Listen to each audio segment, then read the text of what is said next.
రీసెంట్‌గా కర్ణాటక వెళ్ళినటువంటి Andhra Pradesh deputy CM Pawan Kalyan, అట్లాగే ఆయన ఒక సినిమా హీరో.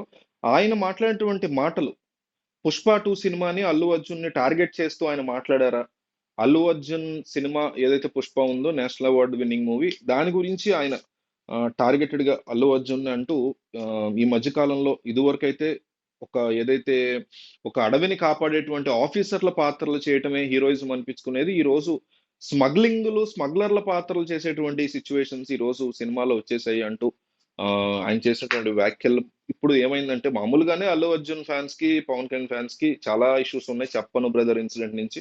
సరే అక్కడి నుంచి మనం ఇప్పుడు వెతుక్కోలేం గానీ, రీసెంట్‌గా ఆంధ్రప్రదేశ్ ఎలక్షన్స్ జరిగిన టైంలో పవన్ కళ్యాణ్‌కి పిఠాపురం వెళ్లి సపోర్ట్ చేయకుండా కేవలం ఒక ట్వీట్ వేసి, తన వైఫ్ ఫ్రెండ్ యొక్క హస్బెండ్ అయినటువంటి శిల్పా చక్రపాణి రెడ్డి ఆయనకి నంద్యాల వెళ్లి సపోర్ట్ చేయడం. ఇదంతా కూడా పవన్ కళ్యాణ్ ఫ్యాన్స్, అల్లు అర్జున్ ఫ్యాన్స్‌కి అప్పటి నుంచి కూడా ఇష్యూ నడుస్తుంది. జరిగి కూడా 3 నెలల క్రితమే కదా ఎన్నికలంటే. సో మేలో జరిగింది. ఇప్పుడు మనం ఆగస్ట్‌లో ఉన్నాం. సో 3 నెలల నుంచి గతంలో కూడా 'చెప్పన్ బ్రదర్' తర్వాత రకరకాల ఇష్యూస్ ఉన్నాయి. 'మెగా వర్సెస్ అల్లు' అన్నారు. సరే ఇప్పుడైతే కనీసం పవన్ కళ్యాణ్ గెలిచిన తర్వాత కూడా అల్లు అర్జున్ మళ్ళీ ట్వీట్ ఏసి ఊరుకున్నారు. వెళ్లి కలవలేదనే కోపంలో ఉన్నారు పవన్ కళ్యాణ్ ఫ్యాన్స్. మొత్తానికి ఇప్పుడు రీసెంట్‌గా పవన్ చేసినటువంటి అంశం మళ్ళీ కలకలం రేకెత్తించింది. ఒక కొత్త గొడవ ఇద్దరి మధ్య సృష్టించిందని చెప్పుకోవచ్చు. అయితే నిజంగా పవన్ కళ్యాణ్ అల్లు అర్జున్ టార్గెట్ చేస్తూ అట్లా అన్నాడు. అంటే ఒకటి బేసిక్‌గా ఇదంతా కూడా నా పర్సనల్ ఒపీనియన్ ఈ వీడియోలో చెప్పబోయేది. అయితే నాకేమనిపించిందంటే ఏ రోజు కూడా అల్లు అర్జున్ పేరెత్తడమో, లేకపోతే అల్లు అర్జున్ టార్గెటింగ్‌గా మాట్లాడడం ఏ రోజు చేయలేదు. అండ్ పైగా అల్లు అర్జున్ కూడా పవన్ కళ్యాణ్ గెలిచాక అప్రిషియేట్ చేశారు. గెలిచే ముందు కూడా బెస్ట్ విషెస్ చెప్పారు. సో, అంత డైరెక్ట్‌గా అల్లు అర్జున్‌ని పట్టుకొని టార్గెటెడ్‌గా ఏదో పొడి చేయాలన్నట్టు అంటాడు అని నేనైతే అనుకోను. ఎందుకంటే అల్లు అర్జున్ కోపం ఉండొచ్చు పవన్ కళ్యాణ్ మీద. పవన్ కళ్యాణ్‌కి కోపం ఉండొచ్చు అల్లు అర్జున్ మీద. కానీ ఇంత బహిరంగంగా దాన్ని వీళ్ళిద్దరూ కూడా వ్యక్తపరుస్తారని నేను పర్సనల్‌గా అనుకోను. అయితే అక్కడ ఏం జరిగిందంటే, 'గంధద గుడి' అనేటువంటి ఒక మూవీ గురించి సంథింగ్ ఆ ఇష్యూ గురించి మాట్లాడుతూ, గతంలో కన్నడ కంఠీరవ రాజ్ కుమార్ ఉంటారు. మనకి ఎన్టీఆర్ ఎట్లాగో సీనియర్ ఎన్టీఆర్ అట్లాగా ఆయనక్కడ. సో, ఆయన నటించినటువంటి ఒక మూవీ గురించి మాట్లాడుతూ, అడవులను సంరక్షించేటువంటి ఒక ఫారెస్ట్ ఆఫీసర్ ఎంత బాగా స్మగ్లింగ్ జరగకుండా జంతువుల వేట, జంతువుల స్మగ్లింగ్ చంపిన తర్వాత వాటి స్మగ్లింగ్ జరగకుండా కాపాడగలిగేవారు.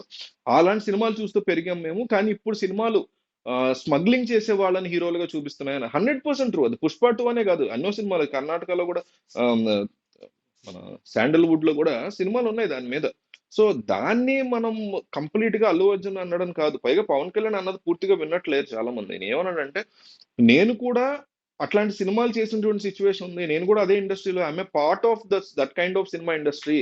I feel sad to do such movies. I feel I hate to do such movies. I'm I giving the wrong message అనేటువంటి ఫీలింగ్ నాకొస్తూ ఉంటుంది. ఇట్లాంటివి సినిమాలు చేస్తున్నప్పుడు అని. డెఫినైట్‌లీ పవన్ కళ్యాణ్ అట్లా చెప్పి అంటే పవన్ కళ్యాణ్ ఇట్లా చెప్పాడు. యాక్చువల్లీ ఆయన ఏమన్నాడంటే ఇవన్నీ కూడా చెప్పారు. ఆహ్, నేను కూడా ఫీల్ అవుతున్నాను. ఇట్లాంటి ఇండస్ట్రీలో ఉన్నానా నేను? రాంగ్ మెసేజ్ ఇస్తున్నానా? నాకు చాలా చిరాకు ఇట్లాంటివి చేయడానికి. కానీ నేను కూడా అట్లాంటివి చాలా చేశాను. ఫర్ ఎగ్జాంపుల్ స్మగ్లింగ్ అంటే స్మగ్లింగ్ క్యారెక్టరే కాదు. Negative character. ఇప్పుడు పోలీస్ ఉంది 'గబ్బర్ సింగ్‌లో' లేకపోతే ఇంకో సినిమాలో ఒక డబ్బున్న అత్తారింటి దారిదిలో డబ్బున్న వ్యక్తిగా ఉన్న అందరిని కొడతా ఉంటాడు. అట్లాంటివి ఒక నెగెటివ్ షేడో లేకపోతే ఒక యాంటీగా చూపించడమో ఇలాగే అయిపోయింది సినిమా అనేది. గతంలో అట్లా ఉండేది కాదు. ఒక పోలీస్ ఆఫీసర్, ఒక ఫారెస్ట్ ఆఫీసర్ చాలా స్ట్రిక్ట్ గా ఎట్లా ఉండి చాలా తెలివిగా ఎట్లా మట్టుపట్టించాడు స్మగ్లర్స్ అనేది ఉండేది. కానీ ఇప్పుడు అట్లా కాదు. స్మగ్లర్ల హీరోలు అయిపోయిన సినిమా. లేకపోతే ఇదివరకు పోలీసు దొంగలను ఎట్లా పట్టుకుంటారు అని ఉండేది. కానీ ఇప్పుడు దొంగోడ హీరో అయిపోయినటువంటి సినిమాలు తీస్తున్నారు అనే ఉద్దేశంలో ఆయన చెప్పినట్టయితే నాకు అనిపించింది క్లియర్ గా. అయితే ఇది ఇక్కడతో అయిపోయింది అల్లు అర్జున్ ఈ గొడవ అంతా. నాకు ఇంకొక ఇష్యూ ఏంటంటే పవన్ కళ్యాణ్‌తో ఆయన చెప్పింది 100% కరెక్ట్. బట్ అట్లా ఉన్నప్పుడు, అట్లాంటి సిట్యుయేషన్ వచ్చినప్పుడు, అట్లాంటి కథల్ని యాక్సెప్ట్ చేయకూడదుగా. అది పవన్ కళ్యాణ్ గావచ్చు, మహేష్ బాబు గావచ్చు, చిరంజీవి గావచ్చు, బాలకృష్ణ గావచ్చు, ఎన్టీఆర్ గావచ్చు, ప్రభాస్ కావచ్చు, అల్లు అర్జున్ గావచ్చు, రామ్ చరణ్ ఎవరైనా కూడా అట్లా అనిపిస్తున్నప్పుడు నిజంగా ఎవరికైతే అనిపిస్తుందో విచ్ ఈస్ వెరీ ట్రూ. అట్లా అనిపించడమే కరెక్ట్. అలా అనిపియాలి కూడా వీళ్ళకి. అల్లు అర్జున్ దగ్గర నుంచి take any hero in the industry అట్లాంటి నెగెటివ్ షేడ్ 'కేజీఎఫ్' లాంటి నెగెటివ్ షేడ్ 'పుష్ప 2' లాంటి నెగెటివ్ షేడ్ ఒక స్మగ్లర్‌గా ఒక చిన్న పాత్రలో ఉండి ఆ యొక్క ఏదైతే విలన్స్ మధ్య ఒక బిగ్ విలన్ గా ఎదుగుతున్నాడు తప్ప 'పుష్ప' గాని 'కేజీఎఫ్' గాని వాళ్ళు they are not good people end of the day.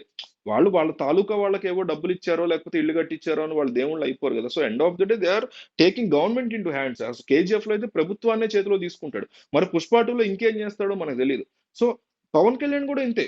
ఈ 'గబ్బర్ సింగ్' తీసుకుంటే ఒక పోలీసు ఎట్లా ప్రవర్తించకూడదు, ఏ రకంగా డాన్స్‌లేయకూడదో లేకపోతే అంటే ఫన్ వరకు ఓకే. బట్ చట్టాన్ని అతిక్రమించేసి మరి ఓవర్‌గా చేతిలోకి తీసుకుంటాడు ఒక పోలీస్ ఆఫీసర్ అనేవన్నీ మనకు 'గబ్బర్ సింగ్', 'దబాంగ్' ఇట్లాంటివన్నీ కనిపిస్తాయి. కానీ ఇప్పుడు 'సింగం' తీసుకోండి. 'సింగంలో' చాలా తెలివిగా ముందుకెళ్తాడు ఒక పోలీస్ ఆఫీసర్. అట్లాంటి క్యారెక్టర్స్ చేస్తే మనం కూడా అప్రిషియేట్ చేస్తాం.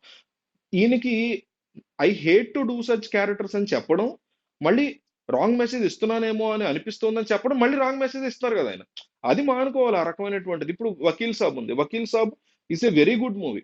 Appreciable movie. అట్లాంటి సినిమాలు చేయాలి. పవన్ కళ్యాణ్ అనే కాదు ఎవరైనా గూడా. ఒక రాంగ్ మెసేజ్ ఇస్తున్నామా మనము అనే డౌట్‌తో ఇచ్చేస్తున్నారు గదా! అట్లా ఇవ్వకండి. అట్లా ఇవ్వకుండా ఇక పాజిటివ్ సినిమాలు సొసైటీ మీద డెఫినైట్‌లీ ఇంపాక్ట్ క్రియేట్ చేస్తాయి. అది 'అల్లు అర్జున్' కావచ్చు, 'పవన్ కళ్యాణ్' కావచ్చు, ఎవరైనా సరే వీళ్ళందరూ సూపర్ స్టార్, సూపర్ మెగా స్టార్‌లు వీళ్ళంతా. వీళ్ళు చేసే ఒక్క చర్య అయినా అది ఆఫ్‌లైన్ అయినా ఐ మీన్ ఆన్ స్క్రీన్ అయినా, ఆఫ్ స్క్రీన్ అయినా డెఫినైట్‌లీ ఒక బిగ్ ఇంపాక్ట్‌ని క్రియేట్ చేస్తదని వీళ్ళకి తెలుసు, మనకి తెలుసు అన్నప్పుడు ఫాన్స్‌ని కరెక్ట్ దారిలో వాళ్ళ నుంచి ఇన్‌స్పైర్ అయ్యేటువంటి పీపుల్‌ని కరెక్ట్ దారిలో పెట్టాల్సిన బాధ్యత వీళ్ళది. కాబట్టి డెఫినైట్‌లీ ఒక స్మగ్లర్‌కి సంబంధించినటువంటి ఇష్యూ చేసినా, ఒక బ్యాడ్ కాప్ క్యారెక్టర్ చేసినా, ఫైనల్‌గా ఆ క్యారెక్టర్ కథ ముగిసేటప్పటికి అంటే అట్‌లీస్ట్ ఒక సినిమా 2 పార్ట్స్ తీసినా ఒక సినిమా ముగిసేసరికి ఓకే. నేను చేస్తుంది తప్పు అనేది వాడు రియలైజ్ అవ్వాలి. ఇప్పుడు 'కేజీఎఫ్' ఉంది. అల్టిమేట్‌గా అంతా చేసేసి లాస్ట్‌లో కూడా ఎక్కడ రియలైజ్ అవ్వడు.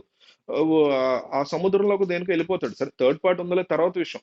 సో, ఒక రియలైజేషను నేను చేసేది తప్పు అని హీరో అంతటి హీరో అనుకునే పొజిషన్‌ని ఒక సీన్‌ని కూడా, ఒక ఎపిసోడ్‌ని కూడా, ఒక పీరియడ్ ఆఫ్ టైమ్‌ని కూడా సినిమాలో వెచ్చించినటువంటి స్క్రిప్టుల్ని వీళ్ళు యాక్సెప్ట్ చేయడం తప్పు. డైరెక్టర్లు అట్లా తీయడం తప్పు. నాకు చాలా ఇష్టమైన డైరెక్టర్ ప్రశాంత్ నీల్. నాకు చాలా చాలా ఇష్టమైన డైరెక్టర్. అంతకంటే ఎక్కువ ఇష్టమైన డైరెక్టర్ సుకుమార్. బట్ స్టిల్ అల్టిమేట్‌గా ఒక ఒక రాంగ్ డూయింగ్ క్యారెక్టర్‌ని మీరు సినిమాలో రాసినప్పుడు 'బ్రేకింగ్ బ్యాడ్' ఉంది. 'బ్రేకింగ్ బ్యాడ్' పిచ్చి నాకు 'బ్రేకింగ్ బ్యాడ్' అంటే. బట్ స్టిల్ వాడు చేసిందంతా తప్పే కదా! బట్ ఫైనల్‌లో అక్కడ కూడా వాడు రియలైజ్ అవుతాడా? లేదా? రియలైజ్ అయిపోయి వాడి కథ ముగుస్తుందా? లేదా? అనేది ఇంపార్టెంట్. నేను లాస్ట్ ఎపిసోడ్ చూడలే ఇప్పటికి. అందుకని నాకు తెలీదు ఏం జరిగిందో. అందుకని మధ్యలో కూడా చాలా సార్లు రియలైజ్ అవుతాను నేను చేసింది తప్పని. బట్ ఆ క్యారెక్టర్‌తో మాట్లాడించగలగాలి. ఇట్లాంటి లైఫే కాదు అనేది ఆ క్యారెక్టర్‌తో మాట్లాడించగలిగినప్పుడు మీరు ఏ రకమైనటువంటి క్యారెక్టర్స్ అయినా చేయొచ్చు. బ్యాడ్ కాప్ చేయొచ్చు, స్మగ్లర్ చేయొచ్చు, ఒక 'కేజీఎఫ్' బ్యాడ్ హీరో చేయొచ్చు, 'బ్రేకింగ్ బ్యాడ్' బ్యాడ్ ఫాదర్ చేయొచ్చు. ఏమైనా చేయొచ్చు. కానీ ఒక పాయింట్‌కొచ్చిన తర్వాత మనం ఆ రకమైనటువంటి మెసేజ్‌ని ఖచ్చితంగా ఇవ్వగలగాలి. లేదు అసలు నేనది ఇవ్వలేననుకున్నప్పుడు అట్లాంటి క్యారెక్టర్స్, అట్లాంటి సినిమాలే రాకూడదని నా ఉద్దేశం.